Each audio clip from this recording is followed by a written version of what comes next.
দেখি যেগুলো এখনো দেখি না।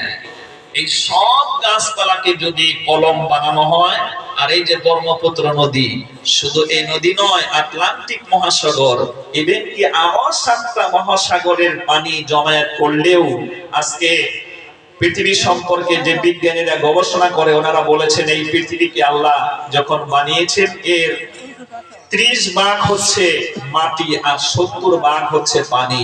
এই 70 ভাগ পানিকে যদি কালি বানানো হয় আর আল্লাহর কালিমার ব্যাখ্যা আপনি লিখতে শুরু করেন, কলম নামক সমস্ত গাছপালা শেষ হয়ে যাবে, পানি নামক সমস্ত কালি শেষ হয়ে যাবে, আল্লাহর কালিমার ব্যাখ্যা শেষ হবে না। জোরে বলেন আল্লাহু আকবার।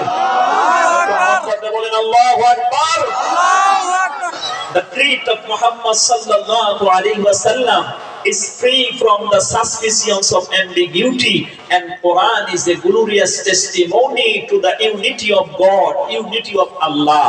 Nabi Muhammad sallallahu alaihi wasallam আজ থেকে 1000 বছর আগে যে ধর্মটা প্রচার করেছিলেন এতে কোনো সন্দেহ নাই।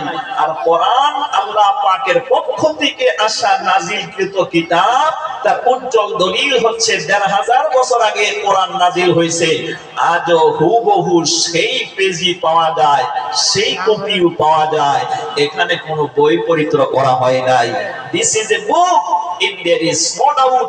এই সেই কিতাব যে কিতাবের ভিতরে কোনো ডাউট নাই, কোনো সন্দেহের অবকাশ, কথা বলে লা তাবদীলা লিকালিমাতিল্লাহ, যালিকা হুয়াল ফাওজুল আযীম।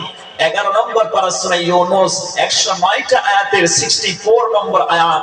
No sense can there be in the words of Allah. This is indeed the supreme felicity. আল্লাহর কথায় কখনো পরিবর্তন আসে না, তবদিল আসে না, বদল হয় না, উল্টা পাল্টা হয় না। কারণ হচ্ছে এটা আল্লাহর জন্য বিশেষ সফলতা। ওমান আসদাকু মিনাল্লাহি কিলা, আল্লাহ চাইতে সত্য কথা আর কেউ কয় না। সুবহানাল্লাহ বলেন। সেই কোরআন আমরা শুনতে এসেছি। কি শুনতে এসেছি? জোরে কথা বল। কোরআন শুনতে এসেছি।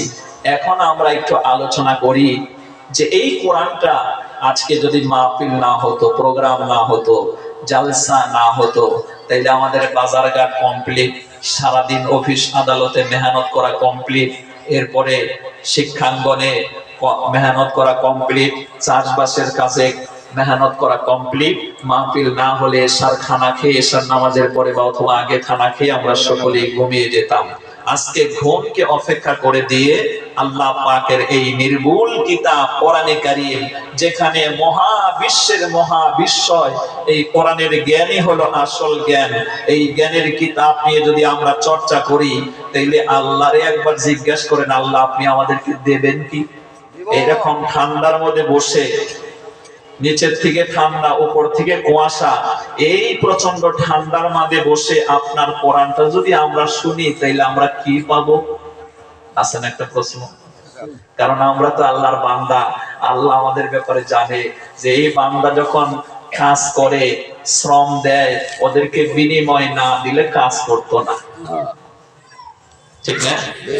তাহলে এবার আল্লাহকে জিজ্ঞাসা করেন, কোরআনে কারীমের ভিতরে আপনি যখন ঢুকবেন, আপনি 17 নম্বর পারা 1 নম্বর পেজের ভিতরে সূরার নাম হচ্ছে সূরা আল আম্বিয়া 7 নম্বর আয়াত।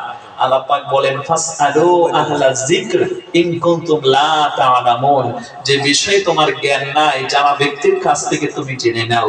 এবার আল্লাহকে বলেন, আল্লাহ এই কষ্ট সহ্য করে যদি আমরা কোরআন শুনি, আপনি আমাদেরকে কি দেবেন? এ নিয়ে কোরআনে কারীমে আজ থেকে 1500 বছর আগে আল্লাহ এই প্রশ্নের জবাব দিয়ে রেখেছেন। বলেন সুবহানাল্লাহ। কোরআনে কারীমে ঢুকলে আপনি পাবেন 7 নম্বর পারার 2 নম্বর সূরা। সূরার নাম হচ্ছে সূরা আনআম, গৃহপালিত পশু। এই সূরাটায় টোটাল আয়াত আছে 165টা।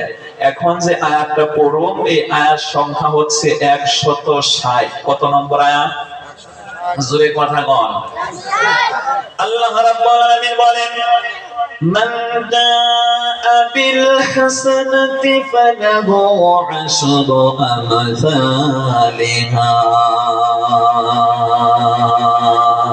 ওয়া মান জাআ বিস সাইয়্যিআতি فلا يجزى إلا مثلها وهم لا يظلمون মহান আল্লাহ রাব্বুল আলামিন বর্ণনা করেন এই ঠান্ডাকে অপেক্ষা করেন প্রচন্ড কষ্ট করে সাধনা করে মেহনত করেন আল্লাহকে রাজি এবং খুশি করার উদ্দেশ্য নিয়ে যদি ঈমানের হালতে আল্লাহর কোরআন থেকে আপনি একটা অক্ষর তিলাওয়াত করতে শুরু করেন আল্লাহ রাব্বুল আলামিন বলেন আমার বান্দা যখন একটি ভালো কাজ করবেন আমি আল্লাহ রাব্বুল আলামিন খুশি হয়ে সন্তুষ্ট হয়ে ওই বান্দার আমলনামায় একটা সওয়াবের পরিবর্তে একটা সওয়াবের কাজ করবে আমি আল্লাহ খুশি হয়ে তার আমলনামায় 10টা সওয়াব ভরায়া দেব জোরে বলেন সুবহানাল্লাহ